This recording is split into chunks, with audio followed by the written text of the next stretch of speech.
আসসালামু আলাইকুম। বিএনপির ফাঁদে পড়ে জামায়াতের রাজনীতি এলোমেলো। বিএনপির ফাঁদে পড়ছে ইসলামী আন্দোলন। ইসলামী আন্দোলনকে জামায়াতের সাথে জোটে নিয়ে এটা জামায়াতের অনেক বড় একটা ভুল ছিল। কারণ ইসলামী আন্দোলনের কোনো নীতি আদর্শ নেই। একটা রাজনৈতিক দলের নীতি আদর্শ না থাকলে এটা মানুষের মাঝে গ্রহণযোগ্যতা পায় না, জনপ্রিয়তা পায় না। রাজনীতিতে কমিটমেন্ট বিশাল ব্যাপার। আপনার একটা বিশ্বস্ততার ব্যাপার। এটা যেমন একটা রাজনৈতিক দলের প্রতি আরেকটা রাজনৈতিক দলের যে একটা আস্থা থাকে, বিশ্বাস থাকে, আপনি একটা কমিটমেন্ট দিলেন, সেটা পালন করবেন, এটা থাকতে হবে। যদি এটা না থাকে তাহলে রাজনীতিতে আপনি টিকতে পারবেন না। আপনাকে কেউ বিশ্বাস করবে না এবং আপনি কোনো মিত্র পাবেন না, কোনো বন্ধু পাবেন না। রাজনীতিতে আপনার বন্ধুর প্রয়োজন আছে। আপনি যেই জোটে যান সেই জোটে আপনাকে বিশ্বস্ততার সাথে থাকতে হবে।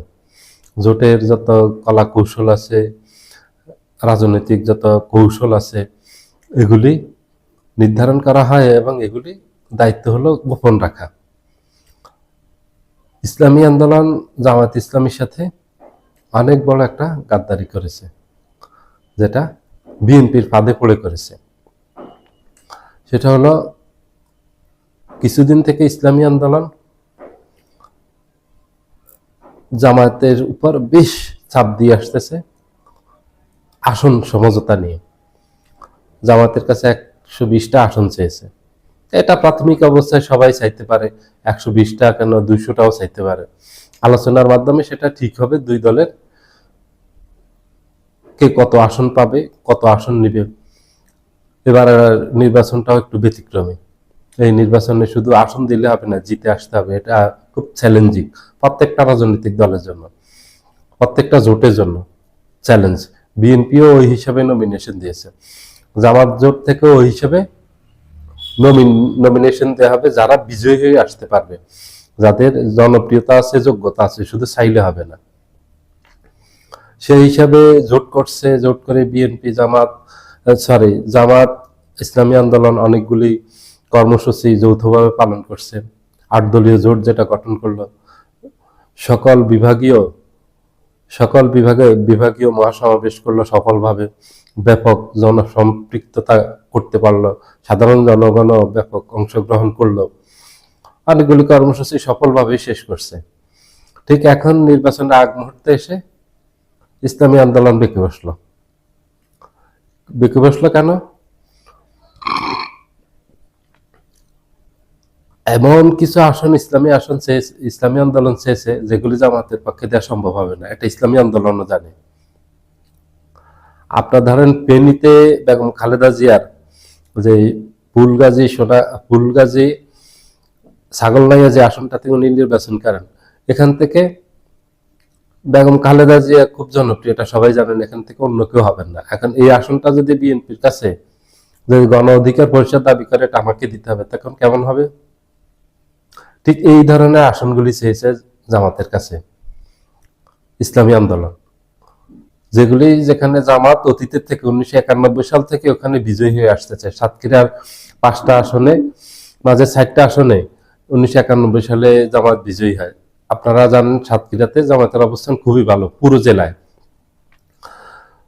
চট্টগ্রামের সাতকানিয়াতে জামাতের অবস্থা খুবই ভালো, এটা সারা বাংলাদেশ ব্যাপী এটা পরিচিত। শাহজাহান চৌধুরী 1991 সালে নির্বাচিত হন, 2001 সালে উনি এমপি নির্বাচিত হন, 8 সালে সেখান থেকে জামায়াতের প্রার্থী মাওলানা শামসুল ইসলাম নির্বাচিত হন, কুমিল্লা 14 থেকে আব্দুল্লাহ মোহাম্মদ তাহির নির্বাচিত হন। এই ধরনের আসনগুলি চেয়েছে। এটা হলো বিএনপির ষড়যন্ত্রের ফল। কারণ ইসলামী আন্দোলন জামাত জোট ছেড়ে বিএনপির সাথে যাবে। এখন এখানে একটা অজুহাত দেখিয়ে যেতে হবে। তো যে জোট করলো, জোট থেকে বেরিয়ে যেতে হলে তো আপনাকে একটা কজ দেখাতে হবে যে কি কারণে আপনি ছেড়ে যাবেন। এখন এটা হলো এক ধরনের গাদ্দারির মতো, যে আমাকে এটা দিতে হবে, না দিলে আমি চলে যাব, যা চাইছি তাই, কোনো আলোচনা চলবে না। ঠিক ওরকম বিএনপি তাদেরকে লোভ দেখিয়েছে, আসন দিবে অনেক, হয়তো মন্ত্রী বানাবে, আর্থিক সুবিধা দিবে, নির্বাচনী খরচ দিবে, আরো আনুষঙ্গিক আরো অনেক ধরনের সুবিধা হতে পারে, যেহেতু আমি জানি না পুরোটা। এটা আমি যেটা বলতেছি এটা আমার বিশ্লেষণে আসতেছে যে এই ধরনের লোভে পড়ছে। এই ধরনের লোভে না পড়লে ইসলামী আন্দোলন কখনোই জামাতের এই ধরনের আসনগুলি চাইতে পারে না। এটা ইসলামী আন্দোলন, এটা কেউই চাইতে পারে না। এটা বিএনপির কাছেও যদি কেউ চায়, যেসব আসনে বিএনপি সবচেয়ে এই জনপ্রিয় এবং একেবারে 100% নিরাপদ, যে এখানে বিএনপির যে কোনো প্রার্থী দাঁড়ালেই হবে, সেই আসনগুলি যদি অন্য কোনো জোটের প্রার্থী চায়, তার অর্থ হলো উনি জোট থেকে বেরিয়ে যেতে চান, জোটে থাকতে চান না। অন্য কেউ তাকে লোভ লালসা দেখিয়েছে, তার লোভে পড়ে উনি সেখানে চলে যাবেন, এই জন্য এই জোট ছেড়ে যাচ্ছেন। হিসাবটা হলো এরকম।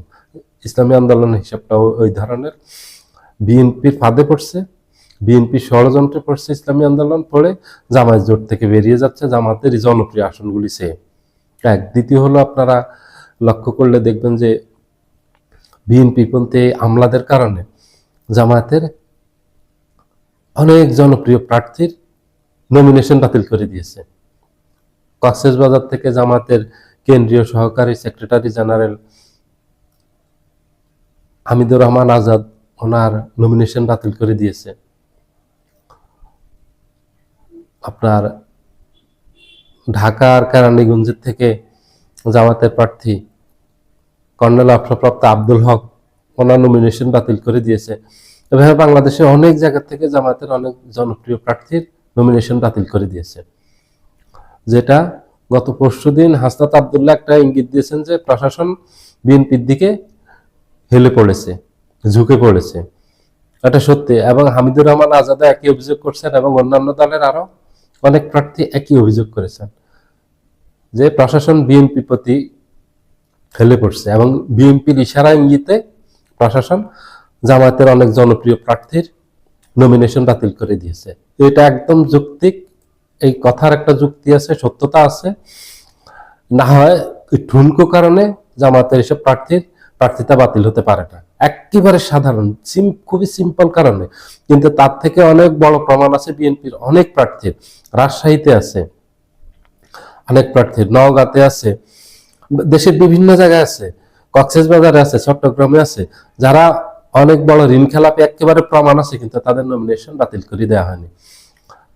জামায়াতের প্রার্থীদের বিভিন্ন জায়গায় চট্টগ্রামে বাতিল করা হয়েছে, কিন্তু বিএনপির প্রার্থীদের অনেক বড় অভিযোগ আছে, সেগুলি দেখেও রিটার্নিং কর্মকর্তা তাদের নমিনেশন বৈধ ঘোষণা করছে।